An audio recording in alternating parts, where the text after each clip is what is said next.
From JBS Studios in Greater New York, this is the JBS News Update with Teisha Bader.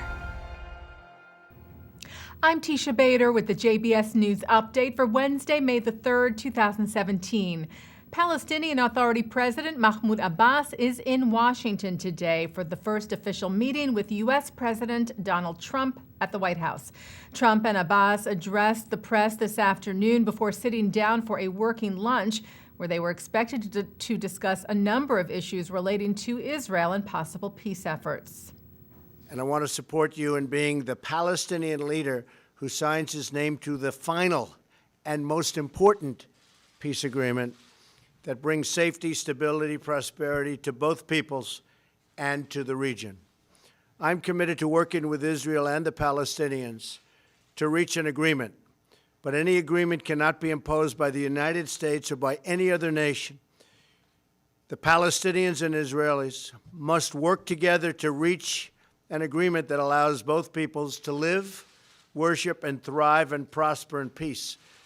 And I will do whatever is necessary to facilitate the agreement, to mediate, to arbitrate, anything they'd like to do. But I would love to be a mediator or an arbitrator or a facilitator, and we will get this done. Israeli Prime Minister Benjamin Netanyahu said today that Israel plans on cutting its required payment to the United Nations in response to the vote yesterday at UN body UNESCO, which denied any sovereignty by Israel over Jerusalem. The Prime Minister said the outrageous UNESCO decision and this kind of harassment has a price. And that price, Netanyahu said today, is $1 million that Israel will withhold in UN dues. The UN General Assembly requires all 193 member states to pay a percentage of the UN's regular budget based on their gross domestic product. And Sweden's ambassador to Israel was summoned today after voting for that UNESCO resolution. Israel's foreign ministry says Ambassador Carl Magnus Nesser was reprimanded for being the only European country to vote in favor of the anti-Israel resolution. Meanwhile, New Zealand is looking to restore ties with Israel after a similar incident. Newly appointed Foreign Affairs Minister Jerry Brownlee said that he wrote a letter to Prime Minister Netanyahu yesterday congratulating Israel on its Independence Day and expressing a desire to get relations between the countries back on track. In December of last year, Israel withdrew its ambassador from New Zealand after New Zealand co-sponsored a UN Security Council resolution condemning Israeli settlements in the West Bank.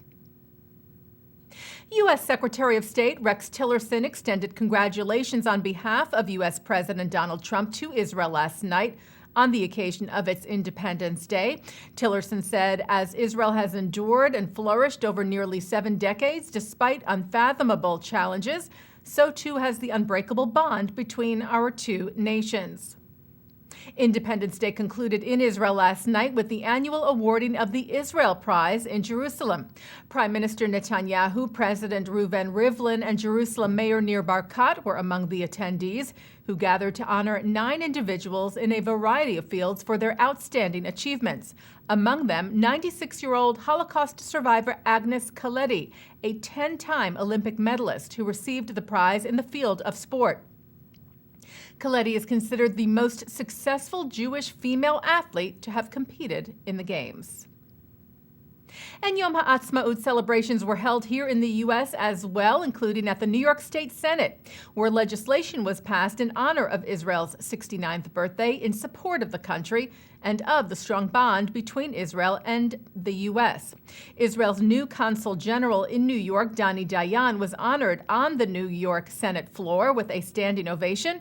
He said that New Yorkers' support gives him and Israel encouragement and inspiration. Britain's Chief Rabbi Ephraim Mervis and the head of the Anglican Church, the Archbishop of Canterbury, Justin Welby, are in Israel this week, part of a Mideast tour. The religious leaders were seen today praying at the Western Wall in Jerusalem. Mervis posted a photo of the event on his Twitter page, calling the joint prayer a unique moment in history. An Israeli chef was recognized for being the best in his field this week. Restaurateur Michael Solomonov was named Outstanding Chef at the 2017 James Beard Foundation Awards in Chicago on Monday night, the highest award given by the foundation. Solomonov runs several restaurants in Philadelphia serving Israeli Sephardic-style food, including the highly rated Zahav. Well, the Tony Award nominations were announced yesterday, and among the Jewish honorees, Bette Midler, nominated for Best Leading Actress in the revival of Hello, Dolly, Pulitzer Prize winner Paula Vogel for her play Indecent, composers Stephen Levinson and Benj Pasek for the score of Dear Evan Hansen, and Ben Platt for Best Leading Actor in the musical. Nominated for Best Featured Actor in a Musical, Brandon Uranowitz for the revival of Falsettos, and husband and wife duo David Hein and Irene Sankoff were recognized for the score of Come From Away.